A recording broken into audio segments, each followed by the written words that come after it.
So we gather this lovely Sunday evening of June 14th to have our Sunday evening service.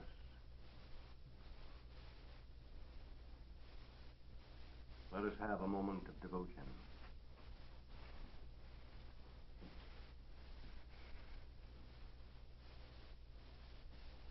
Our gracious Lord, we thank Thee for the privilege we have of yielding to the Spirit of Thy presence, that Thy presence in us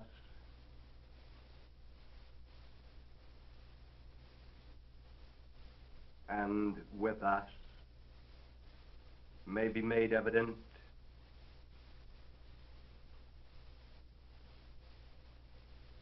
to all who have eyes to see, that there may be in the living of life the manifestation of Thy temple on earth and the evidence of Thy presence in the temple. For Thine is the kingdom and the power and the glory forever. In the Christ. Amen.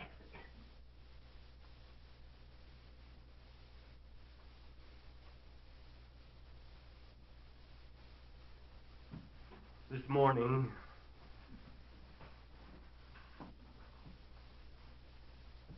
our pattern of meditation introduced the significance of the Ark of the Covenant, sometimes spoken of as the Ark of the Testament.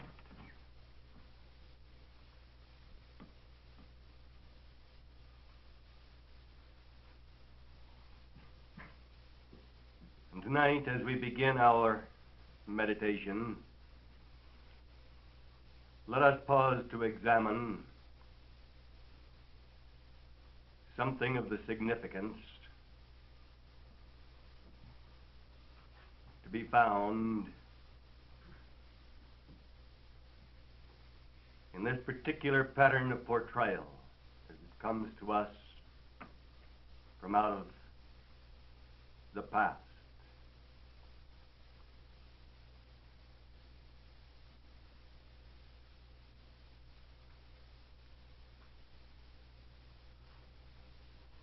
This morning we spoke of the fire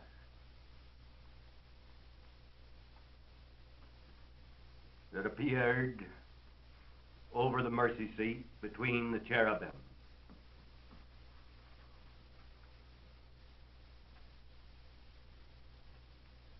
Above the Ark of the Covenant.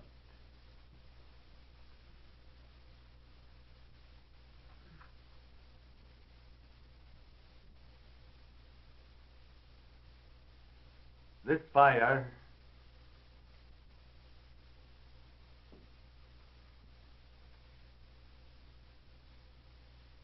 did not appear as a flame,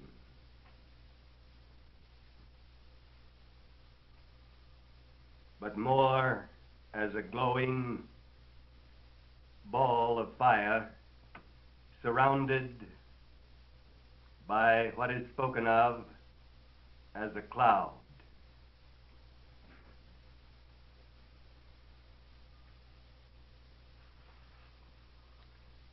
There are many evidences from the standpoint of the story, its historical pattern, to show that there was a great focalization of power present in relationship to this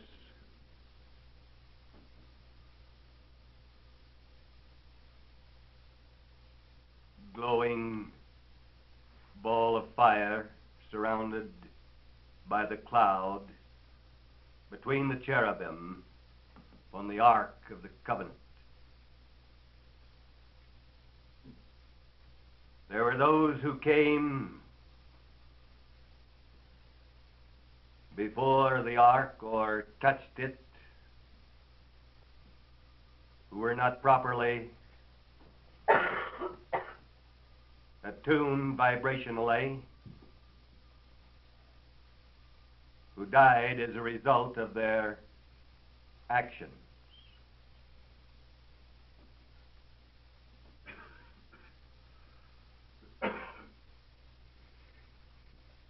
This particular outworking tended to fill the people who were somewhat superstitious in many ways in any case with a superstitious fear. And as a result, there was not an adequate development of the true meaning and significance of the ark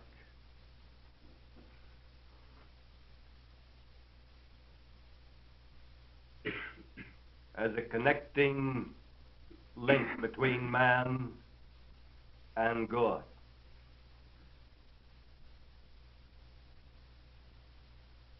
The ark was designed as a means of establishing a connecting link between man and God.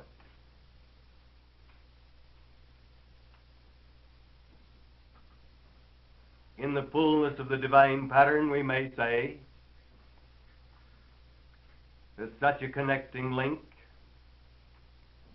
should not be necessary. And yet,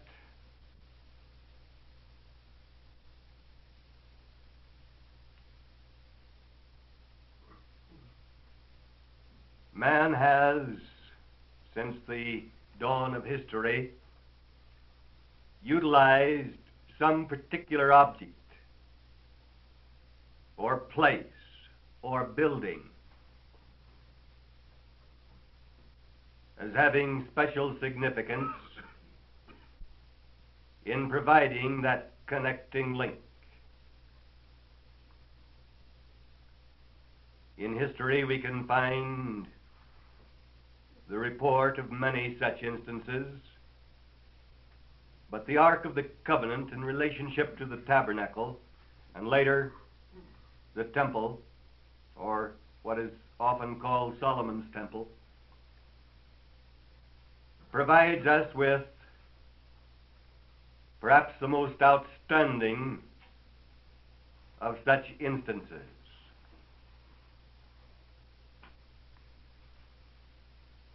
The actual focalization of power,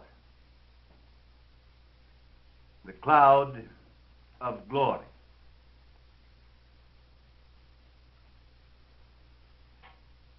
This morning I mentioned the Shekinah Fire. I might mention here that according to the scholars, the accepted pronunciation is Shekinah. And within the scope of that particular pattern of use, it is perhaps permissible to say Shekinah. But as with many of the words in the Hebrew language, there is a very close relationship to the motherland tongue. And even though from the standpoint of Hebrew or the view of the scholars, the pronunciation is accepted as Shekinah, I like to use Shekinah because it carries more of the motherland vibration of a word from which this word originally came, from which it was derived.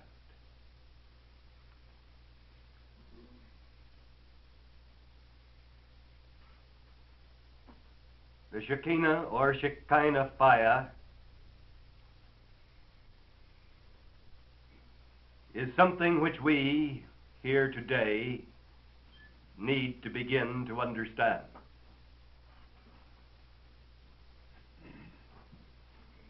The word basically signifies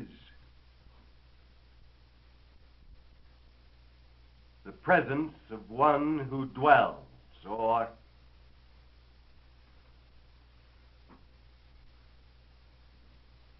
since the reference is to the ark or the tabernacle or the temple, the inference is the presence of the one who dwells in this particular place.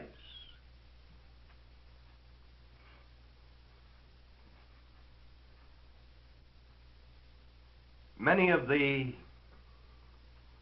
passages in the Old Testament which are translated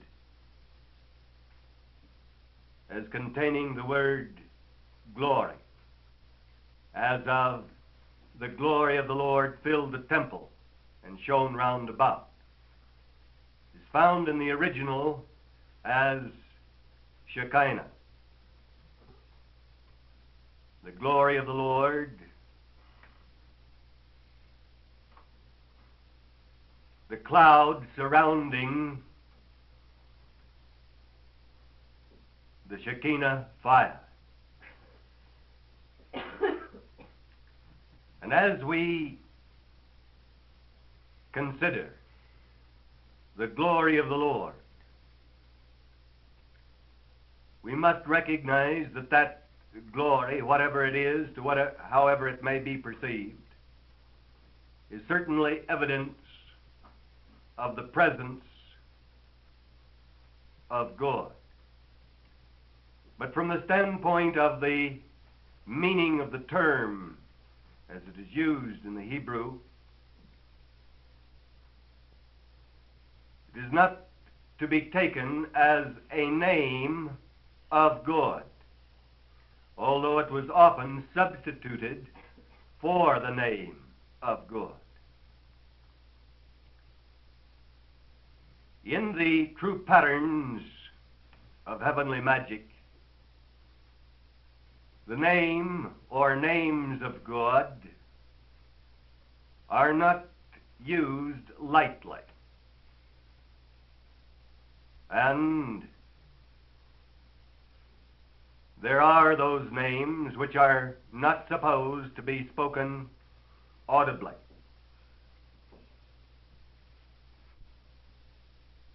All of this should impress us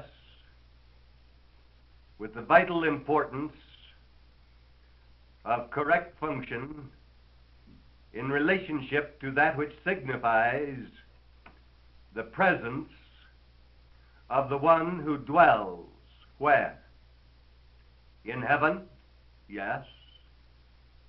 On earth? Yes. In those human beings who yield to God's will? Yes. The evidence of the presence, a cloud and a fire, or a glowing light. In some respects,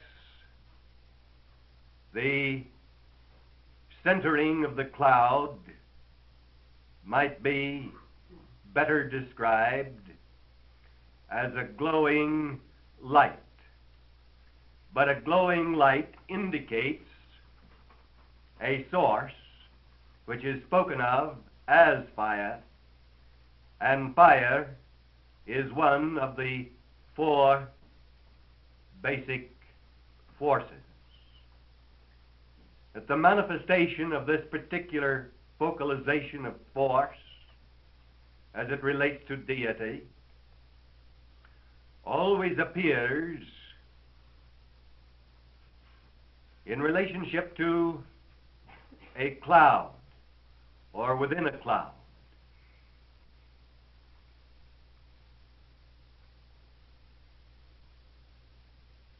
And what is the cloud?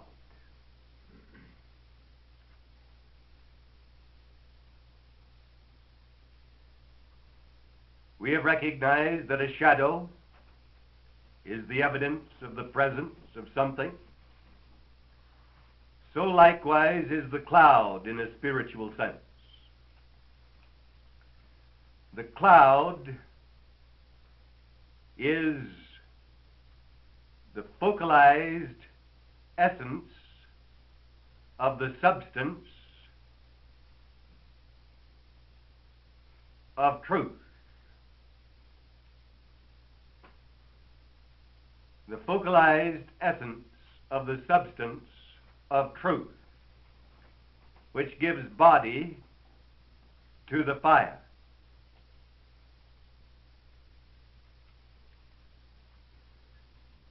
The cloud is the essence of this substance,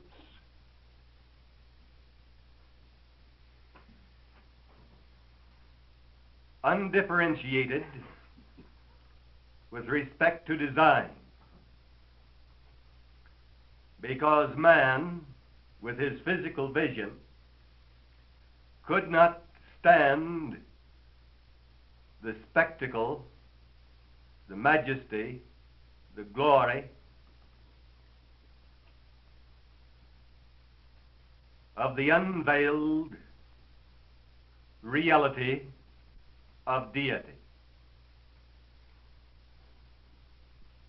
So, with respect to the manifestation of the evidence of the presence of the one who dwells,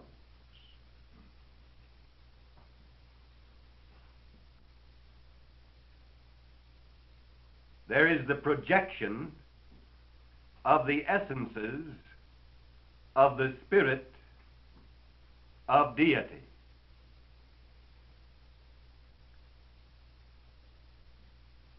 It is not necessary for man to see beyond these essences of the Spirit insofar as his physical vision is concerned. But it is necessary, if we are to accomplish our heavenly purpose, our high calling on earth, it is necessary that we should begin to more fully realize and experience the reality of the essence of the Spirit in focalization, which makes possible our clear perception of the presence of the one who dwells. Let us note for a moment the manner in which this particular pattern worked out in the New Testament period.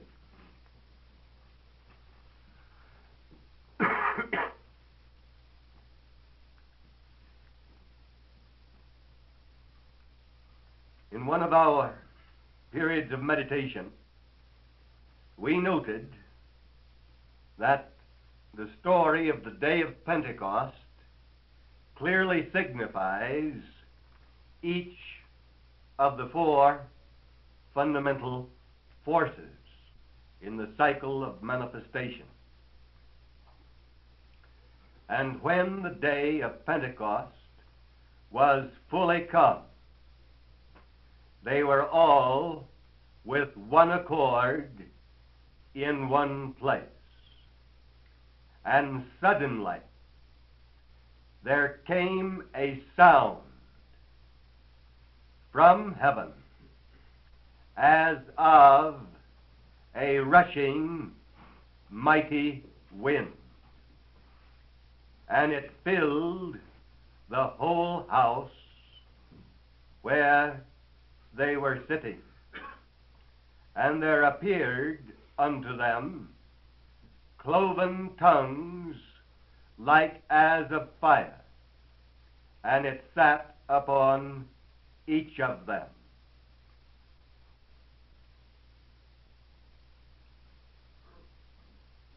And when the day of Pentecost was fully come,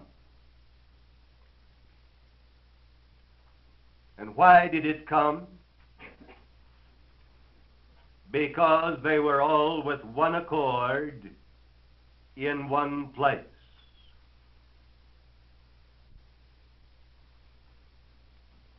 The manifestation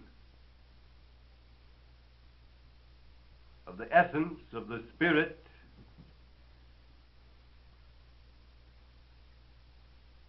which reveals the presence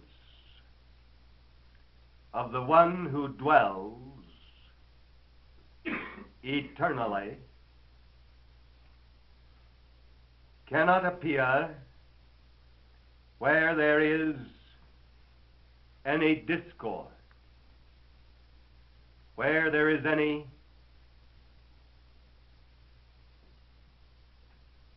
vibratory inharmony, where there is any conflict.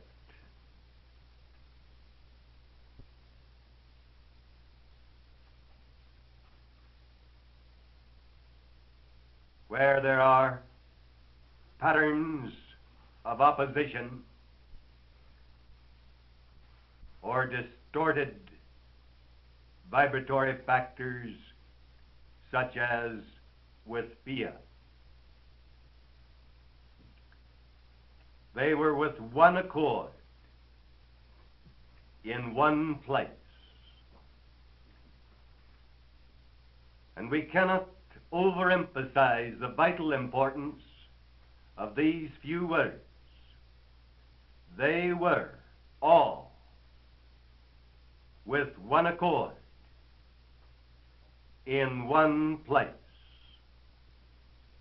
9 words upon which you might well meditate much. They were all with one accord in one place. And suddenly there came a sound from heaven as of a rushing mighty wind, and it filled all the house where they were sitting.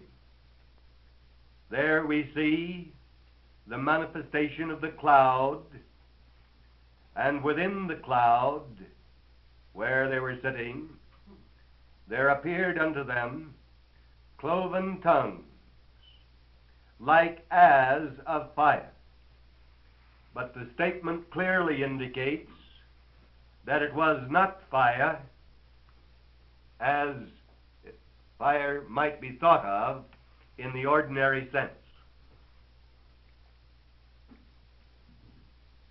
The cloud and the fire. Now, the day of Pentecost was not the first time this manifestation of the Holy Spirit or the Spirit of God was known to men. It was known many, many times during the Old Testament period. And when it was known, where it was known, the blessings of God were made abundantly evident. We have the story, for instance, of the time when David determined to move the Ark of the Covenant to Jerusalem. And he undertook to use appropriate measures. They were taking the ark on a cart. And As the cart was passing over a rough place, the ark was badly jolted upon the cart, and one of the men present thought to steady the ark.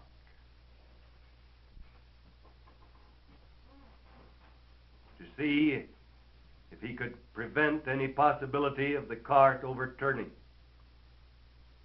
And when the man in question stretched forth his hand and touched the ark, he died instantly.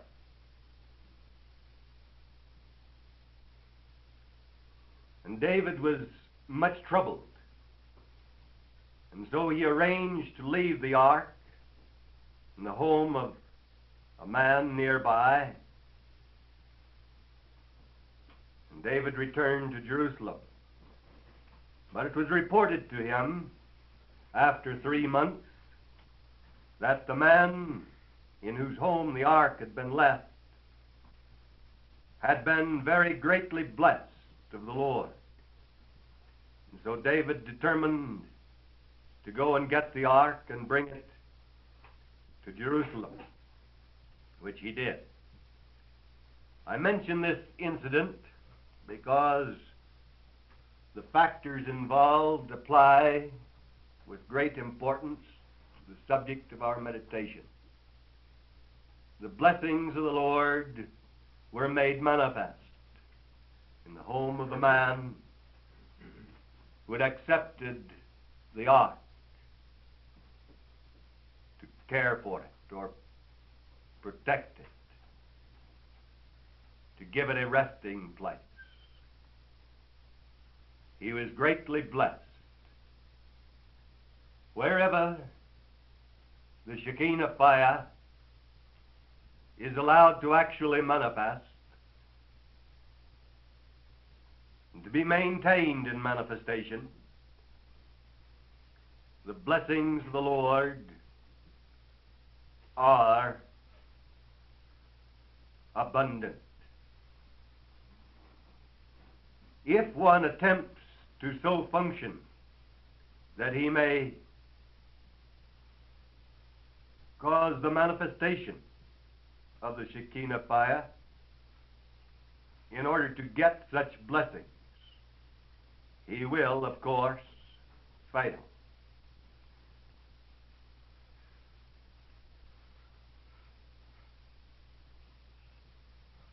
It is not to get the blessings, but the blessings are mentioned as further evidence of the reality of the presence of one who dwells.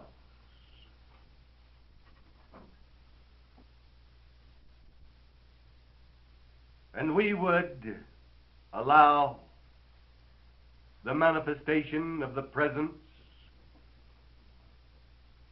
of the one who dwells so that there may be evidence of the reality of his kingdom on earth, that there may be evidence of the reality of his power, that there may be evidence of the reality of his glory. The cloud of his presence is the glory. We have noted that glory relates to life, which is, as it were, the child of the fire of love and the essence of truth. In the expression of life, the revelation of life, we have actually the expression or revelation of the evidence of the presence of the one who dwells. The one who dwells in your body, the one who dwells insofar as the unit or group pattern is concerned, the one who dwells insofar as the whole earth is concerned, and the one who dwells insofar as heaven and earth are concerned. The significance of the one who dwells, whom our Master on earth spoke of as the Father, is that there is no limitation to the realm of his dwelling. The one who dwells in all, through all, and above all. Recognizing these things, we can begin to see that our Master on earth utilized the heavenly magic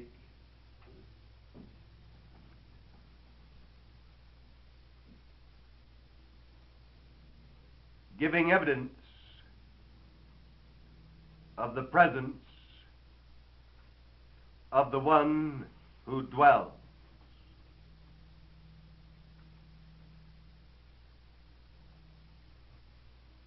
He that dwelleth in the secret place of the Most High shall abide under the shadow of the Almighty.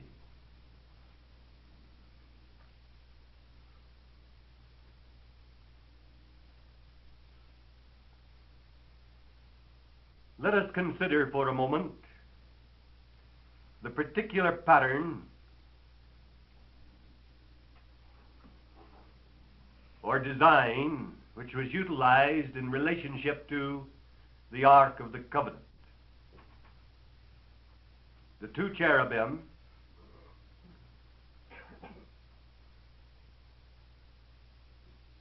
one standing at each end of the ark, and between them the mercy seat,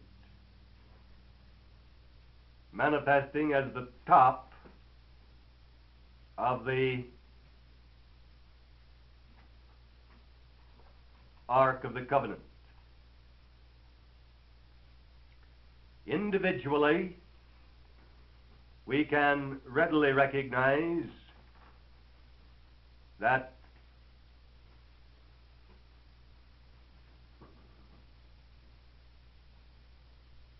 the formation of the brain in the skull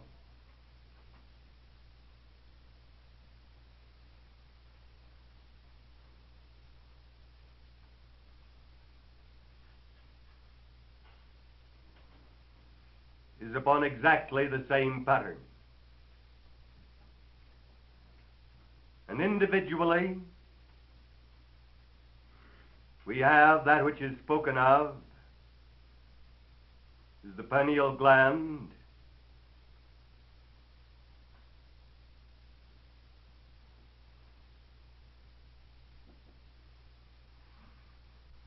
which forms the centering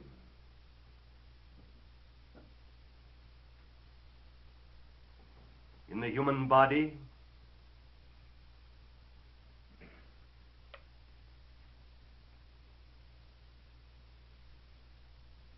of the Shekinah Fire.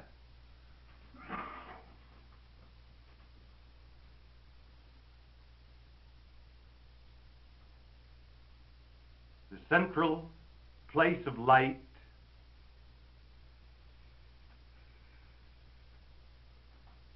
surrounded by the cloud, brain substance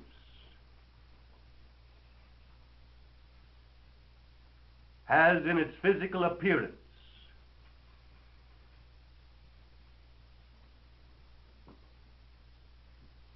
characteristics which suggest to our consciousness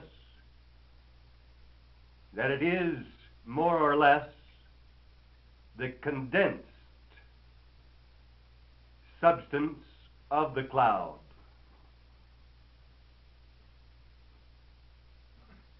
Although the two halves of the brain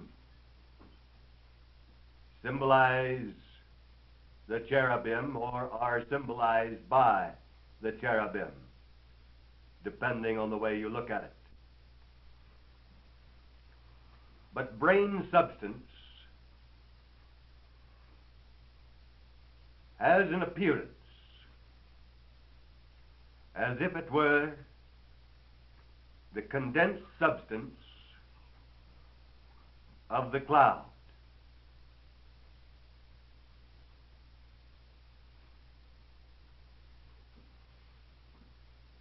And in the midst of the cloud, there is the glowing light, or the Shekinah Fire.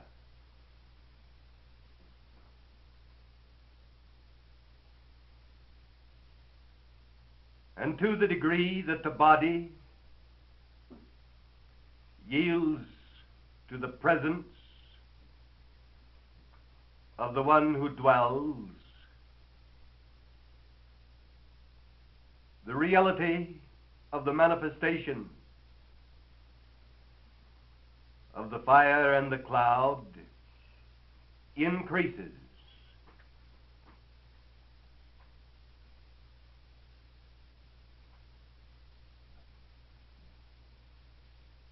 We can, on occasion, even in the distorted level of man's function, see evidence of this.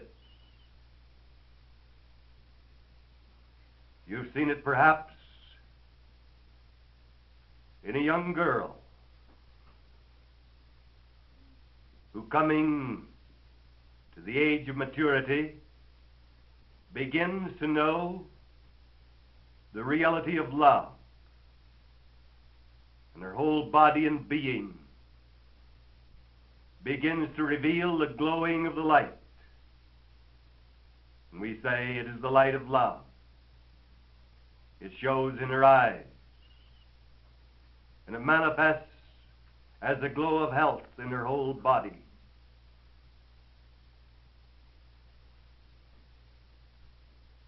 And one can sense in and round about her a cloud not of something dark and forbidding, but of something of the heavenly atmosphere. So whenever the law is fulfilled, to whatever degree it is fulfilled, so long as life remains and the functional processes are possible,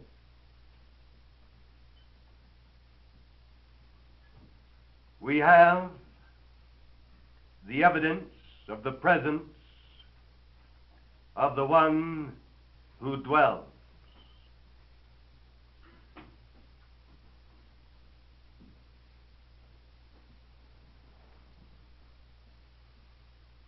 But we are supposed to let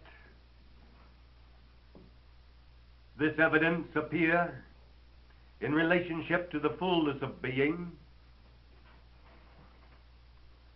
on a higher or spiritual scale, as well as in body and mind and heart.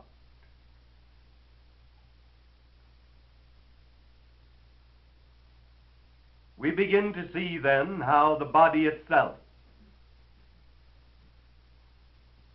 reveals the pattern of the Ark of the Covenant. The spine,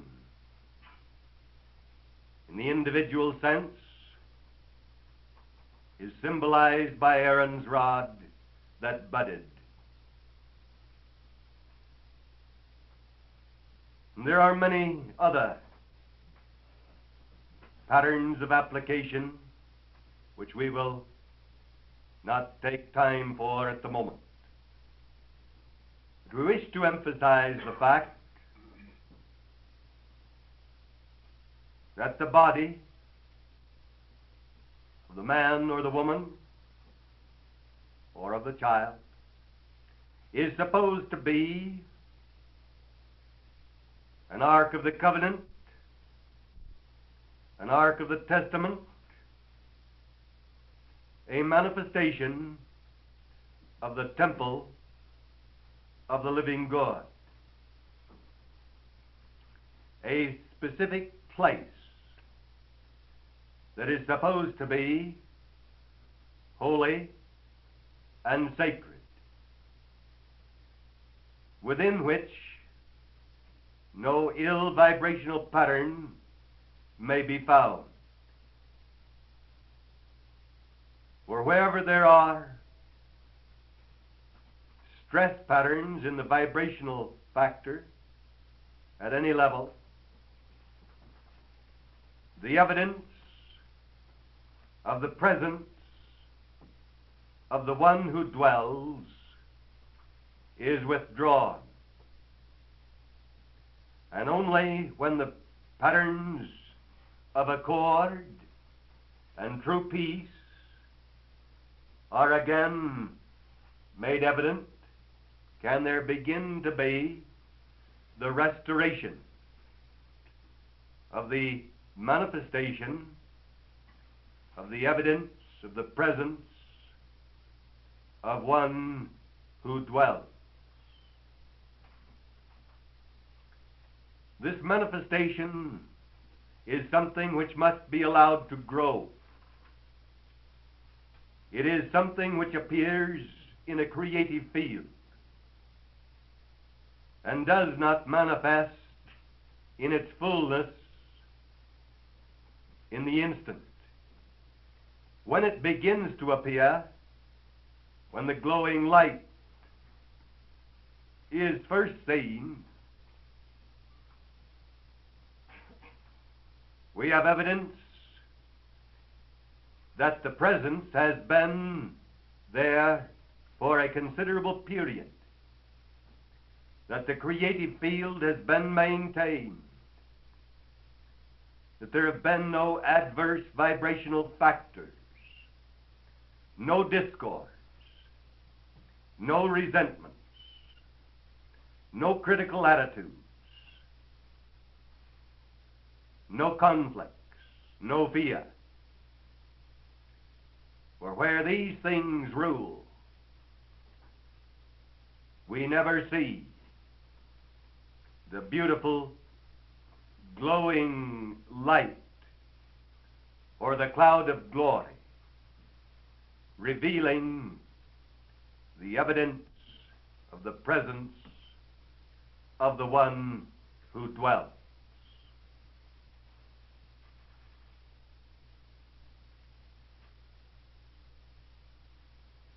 As we meditate upon these basic factors, we can begin to appreciate the great significance of the simple words, "Be still and know that I am God." Be still and know that I am God. Generally speaking, human beings are not still enough, long enough, to permit any real beginning manifestation of the Shekinah fire. Human reactions, patterns of attitude,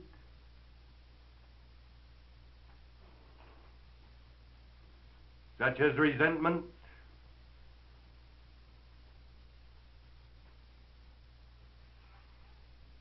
and the whirring of the endless rounds of meaningless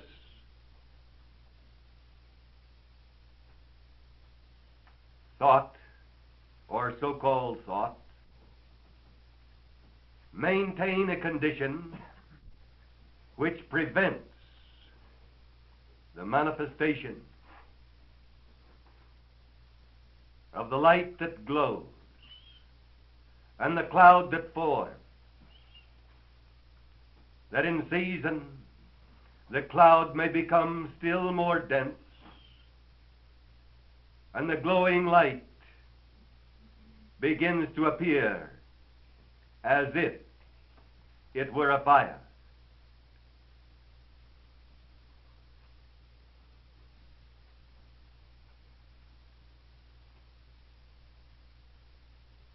As long as human beings are more concerned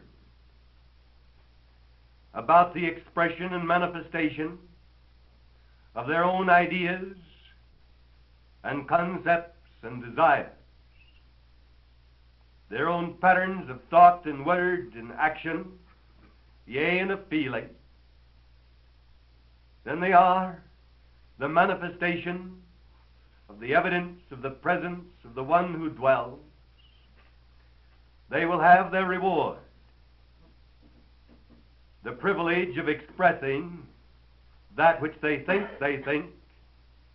which they think they feel, which they think they believe, which they think they wish to do. But none of these things bring peace or satisfaction or the glory of living. Only the futility and the emptiness of the processes of dying. So it is that sooner or later, somewhere, somehow, we shall surely find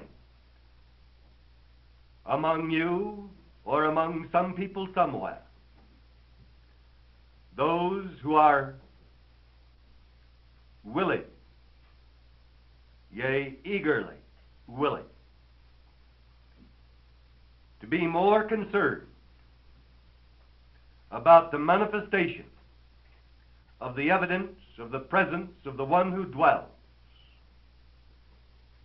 than they are concerned about making evident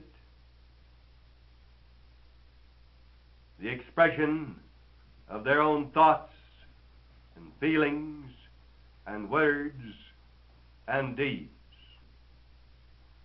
And when at last there are those who are willing, yea, eagerly willing, to be with one accord in one place and to remain so, there shall surely be the beginnings of the manifestation of the cloud, and within the cloud, finally, the beginning of the glowing of the light, and within the light, finally, the reality of the fire. And these reveal the evidence of the presence of the one who dwells. We note in the structure of the Ark of the Testament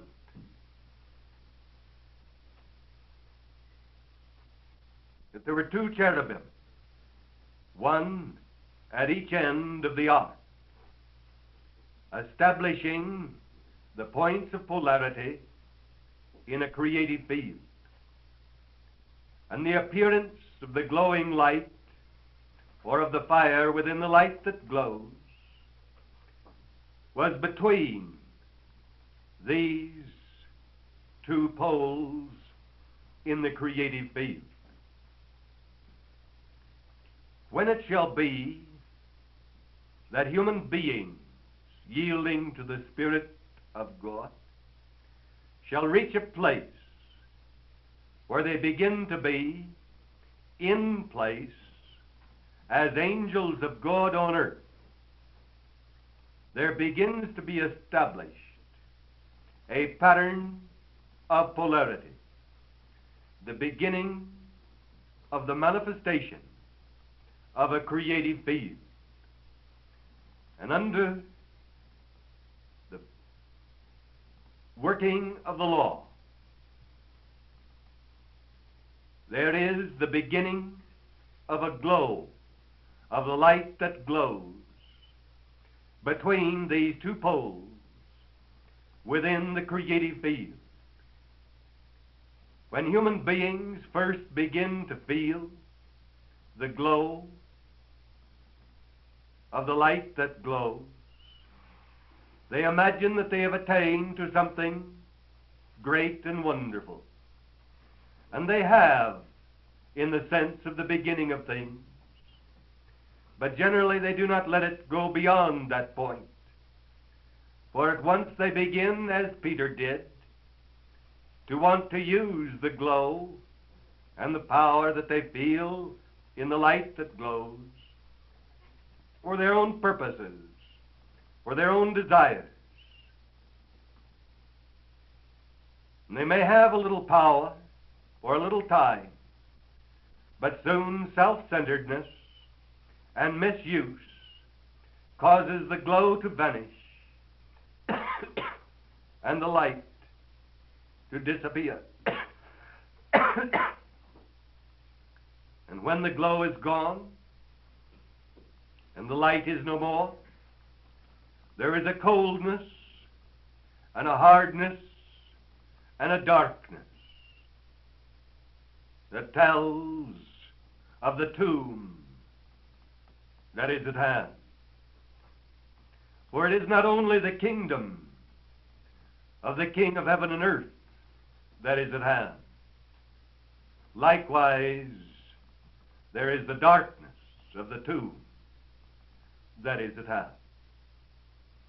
And so each must choose for himself or herself the direction in which he shall go, the place to which he shall come, to accept the privilege of learning to be still, ceasing all self-activity, letting the heart be made pure. For what was it the Master said? Blessed are the pure in heart, for they shall see God. It is written that Moses saw God and talked with him. What did Moses say? He saw the Shekinah Fire.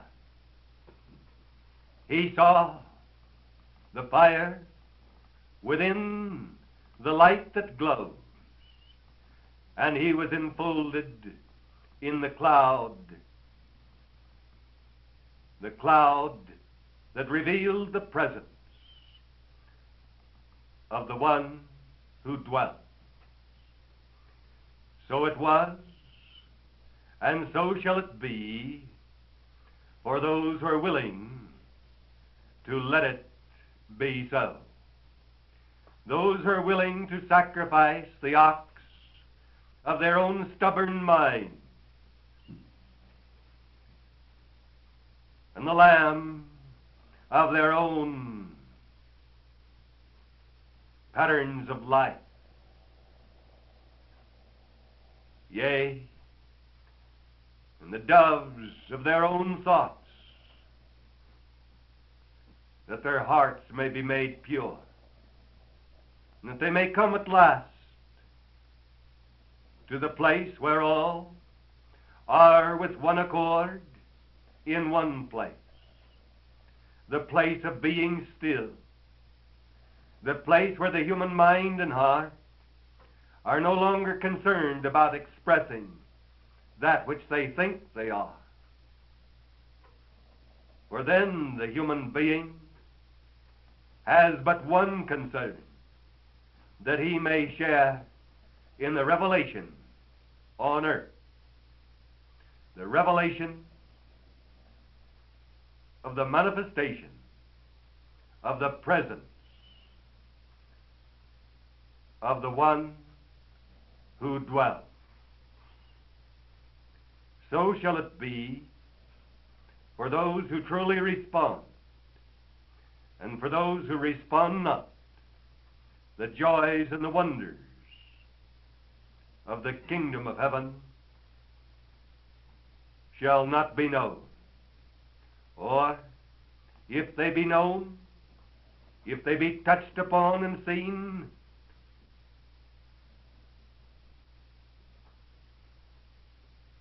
and such an one does not remain faithful and true, that which was known shall be taken away.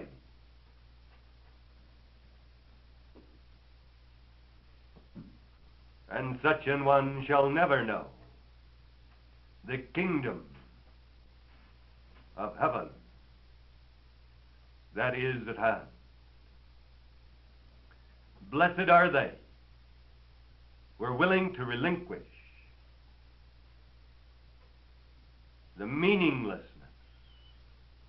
of human expression, that they may come at last to see the cloud, and within the cloud the light that glows, and within the light the Shekinah Fire.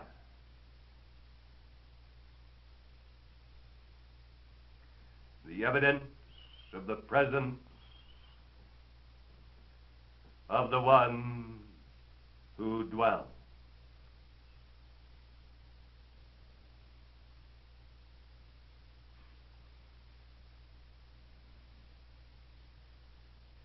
And from within the fire,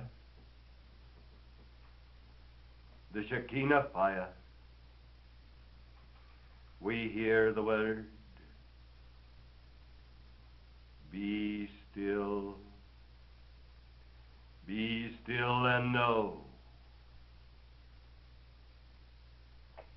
that I am good.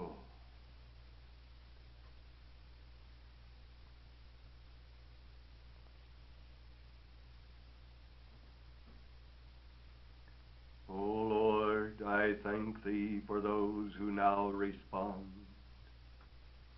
whosoever, wheresoever they may be,